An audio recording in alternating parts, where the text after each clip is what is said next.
Rossiyadan kelish menga nech pulga tushdi? Xudo xolisa to'g'risini aytishga harakat qilamiz. Zarba aka, xudo xolisa to'g'risini aytishga harakat qilaman. Aka, 14 ming taksi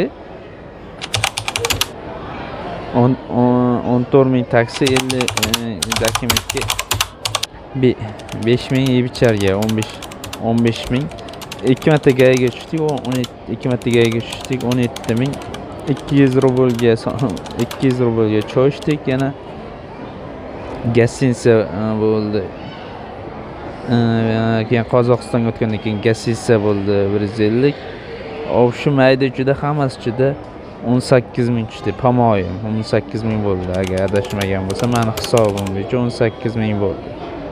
20 ga ham yetib bormadi, chunki pashta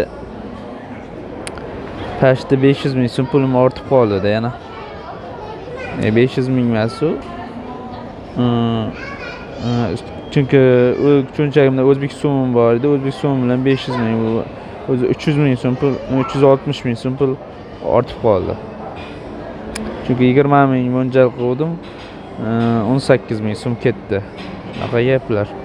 Endi kommentariyaga yozib yuboringlar.